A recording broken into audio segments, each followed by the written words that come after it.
కేసీఆర్ గారితో నేను మాట్లాడినప్పుడు ఆయన నాకు ఇచ్చిన భరోసా, మీరందరూ కూడబలుక్కుని ఏం కావాలని అయితే మేము ఇస్తామన్నారు. అదేవిధంగా నా సినిమా సైరా రిలీజ్ అవుట్ అయ్యే ముందు నేను గౌరవ ముఖ్యమంత్రి ఆఫ్ ఆంధ్రప్రదేశ్ని జగన్మోహన్ రెడ్డి గారిని కూడా కలిసి జరిగినప్పుడు నేను కూడా సినిమా అభివృద్ధి ఎలా చేయాలనే దాని మీద ప్రత్యేకించి ఆయనతో 1-to-1 కూర్చొని మాట్లాడినప్పుడు అన్న చెప్పండి, మీరు ఎలాగంటే అలాగా, మీకు ఏం కావాలో చెప్పండి అన్న, ప్లీజ్ చేస్తామని ఆయన కూడా పెద్ద మనసుతోటి జగన్మోహన్ రెడ్డి గారు అంటాం కూడాను. ఇది సినిమా పరిశ్రమకి, తెలుగు సినిమా పరిశ్రమకి ఇది ఒక శుభ సూచకం. ఆ రకంగా అక్కడ కూడా అభివృద్ధి చెందడం కోసం అన్ని రకాల ఏర్పాట్లు మనం చేసుకుందాం. ముఖ్యంగా మాకు ఏం కావాలో కూడా మనం ప్రయత్నిద్దాం. ఇప్పటికే ముందుకు వెళ్ళారు, భూములు కేటాయించారు, అందులో మనకెంత కావాలో కూడా ఆలోచించుకుంటూ వారి సహాయ సహకారం కూడా మనం పొందుతాం. రైట్. సందర్భం అసందర్భం అని తెలియదు, కానీ మన పక్క రాష్ట్రం అయినటువంటి మనో తెలుగు రాష్ట్రం ఈ కళాకారుల పట్ల, ఈ సినిమాల పట్ల వాళ్ళని ఉత్సాహపరిచే దాని విధానంలో కొంచెం వెనకంజ వేసే ఉందనుకుంటున్నాను. కాబట్టి సినిమా వాళ్ళకి అతి దగ్గరగా ఉన్నటువంటి ముఖ్యమంత్రి గారు నారా చంద్రబాబు నాయుడు గారు, ఆయన కూడా దీన్ని ఇన్స్పిరేషన్గా తీసుకుని మరింత ప్రోత్సహిస్తే కనుక మీరు ఇచ్చే ఉత్సాహంతో ఎంతోమంది యంగ్స్టర్స్ ఈ రోజున మరిన్ని సినిమాలు చేస్తారు. ఆ సినిమా రెవెన్యూ కూడా మనకి కంట్రిబ్యూట్ అవుతుంది మన స్టేట్ ఎకానమీకి. అది కూడా ఒక ఆలోచన పెట్టవలసిందిగా వినమ్రంగా ఈ వేదికని ఇచ్చే వారికి నేను విన్నవించుకుంటున్నాను. ఈనాటి చాలా హృదయంగా ఎంతో కళకళలాడుతూ జరుగుతున్నటువంటి ఈ తెలంగాణ గద్దర్ ఫిల్మ్ అవార్డ్స్ కార్యక్రమానికి మూల విరాట్ అయినటువంటి గౌరవ ముఖ్యమంత్రి శ్రీ రేవంత్ రెడ్డి గారికి, డిప్యూటీ ముఖ్యమంత్రి మిత్రులు పెద్దలు మా భట్టి విక్రమార్క గారికి, అలాగే మరొక మంత్రివర్యులు జూపల్లి గారికి, నా సహచరుడు, నా ఇష్టడు, నా మిత్రుడైన లోకనాయకన్ కమల్ హాసన్ గారికి,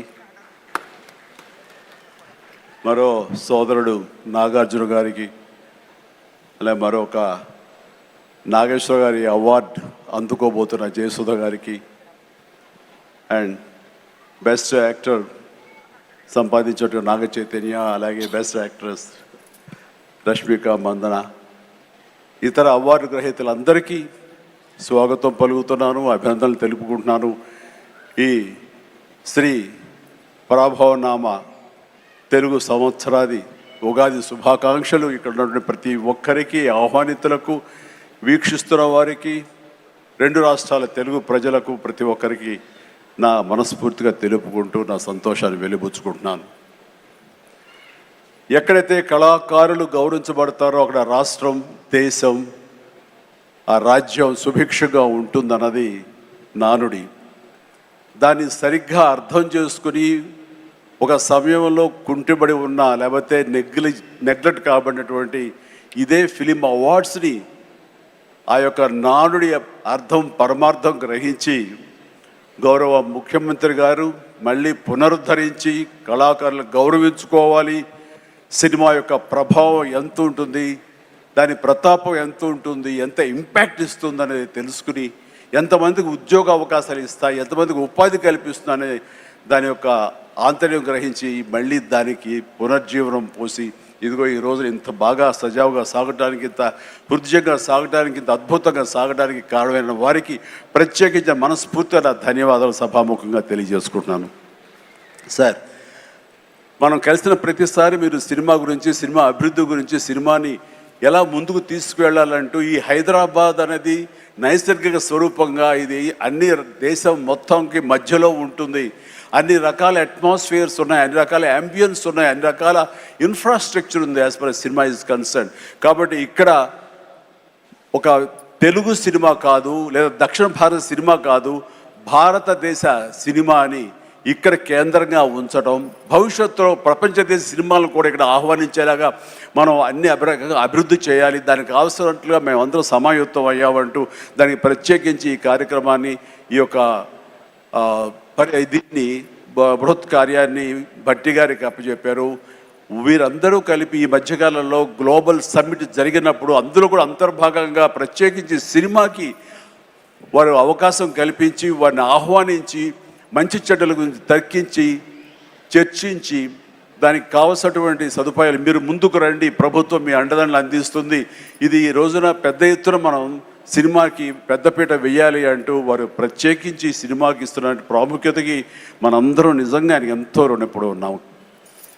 ఎందుకంటే దీని యొక్క ఆంతర్యం, దీని యొక్క విలువ గ్రహించారు కాబట్టి కేంద్ర ప్రభుత్వం కూడా వేవ్స్ అని మన సాఫ్ట్ పవర్ని ప్రపంచ దేశాలకి తెలియచెప్పాలంటూ మన కల్చర్ కానివ్వండి, మన హెరిటేజ్ కానివ్వండి, మన సినిమా కానివ్వండి, మన క్రీడ కానివ్వండి, మన గ్రామీణకు సంబంధించినటువంటి ఆ వాతావరణం కానివ్వండి, మన ఆహారపు అలవాట్లు కానివ్వండి, ఇవన్నీ కూడా ప్రపంచ దేశాలకి తెలియజేస్తే కనుక దాని ఇంపాక్ట్ అంతా ఇంత ఉండదు. వాళ్ళని ఆకర్షించుకోగలిగితే కనుక ఆ రిజల్ట్ వేరు. అందుకనే కేంద్ర ప్రభుత్వం కూడా ఈ సాఫ్ట్ పవర్ యొక్క ఇంపాక్ట్ గ్రహించి దీన్ని వేవ్స్ అని మధ్యకాలంలో నన్ను కూడా అందులో భాగస్వామ్యం చేస్తారు. కమల్ హాసన్ గారి వీళ్ళందరినీ కూడా దాన్ని చూశారు. ఎందుకంటే వాళ్ళందరూ దాన్ని చవి చూశారు. కే పాప్ అని ఒక కొరియాకు సంబంధించి, దక్షిణ కొరియాకు సంబంధించినటువంటి ఒక కే పాప్ కానీ, కే సినిమా కానీ, అలాగే జపాన్కి సంబంధించిన యానిమే కానీ, ఇవన్నీ కూడా వాళ్ళ యొక్క కంట్రీ ఎకానమీని ఇంపాక్ట్ చేసి దానికి ఎంతో తోడ్పాటు అందించింది. వాళ్ళ జీడిపి పెరిగింది. కాబట్టి ఇది చాలా తేలిగ్గా సినిమా కదా, ఏముందిలే ఇందులో అనేలాగా తేలిగ్గా తీసుకోకుండా దీని యొక్క ప్రభావంతో మన రాష్ట్ర ఎకానమీ కూడా పెంచుకోవచ్చు. ఈ రోజున మన పేరు ప్రఖ్యాతులు కూడా తీసుకోవచ్చు. ఎక్కడ సరే ఇప్పుడు హాలీవుడ్ అంటే మనం ఒక అగ్రరాజ్యం గుర్తుకొస్తుంది. అలాగే ఇండియన్ సినిమా అంటే ఈ రోజున హైదరాబాద్, తెలంగాణ గుర్తుకు రావాలన్న ముఖ్య ఉద్దేశంతో మన ముఖ్యమంత్రిగా చేపట్టే బృహత్ కార్యక్రమానికి మనందరం చేదోడుగా ఉంటామని, ఇండస్ట్రీ మీ వైపు ఉంటుందని మనస్ఫూర్తిగా ఈ సందర్భంగా నేను తెలియజేస్తూ, మీరు ఎలాంటి ఆర్డర్స్ ఇచ్చినా సరే శిరసా వహిస్తూ ముందుకు తీసుకువెళ్తామని సందర్భంగా మీకు తెలియజేస్తాను సార్. ఇక్కడ సందర్భం అసందర్భం అని తెలియదు కానీ మన పక్క రాష్ట్రం అయినటువంటి మనో తెలుగు రాష్ట్రం ఈ కళాకారుల పట్ల, ఈ సినిమాల పట్ల వాళ్ళని ఉత్సాహపరిచే దాని విధానంలో కొంచెం వెనకంజ వేసే ఉందనుకుంటున్నాను. కాబట్టి సినిమా వాళ్ళకి అతి దగ్గరగా ఉన్నటువంటి ముఖ్యమంత్రి గారు నారా చంద్రబాబు నాయుడు గారు, ఆయన కూడా దీన్ని ఇన్స్పిరేషన్గా తీసుకుని మరింత ప్రోత్సహిస్తే కనుక మీరు ఇచ్చే ఉత్సాహంతో ఎంతోమంది యంగ్స్టర్స్ ఈ రోజున మరిన్ని సినిమాలు చేస్తారు. ఆ సినిమా రెవెన్యూ కూడా మనకి కంట్రిబ్యూట్ అవుతుంది మన స్టేట్ ఎకానమీకి.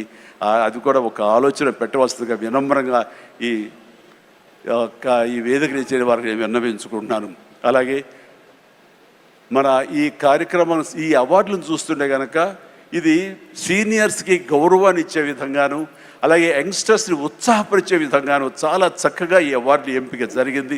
దాని కానీ ప్రత్యేకించి మన జ్యూరీ కమిటీకి కానీ, ఈ అవార్డుల కమిటీ సభ్యులకి ప్రతి ఒక్కరికి నా హృదయపూర్వక అభినందనలు తెలియజేస్తున్నాను. మరొకసారి ప్రతి ఒక్కరికి నా ధన్యవాదాలు తెలియజేసుకుంటూ ఉగాది శుభాకాంక్షలు తెలియజేస్తాను. ధన్యవాదాలు. Thank you so much sir.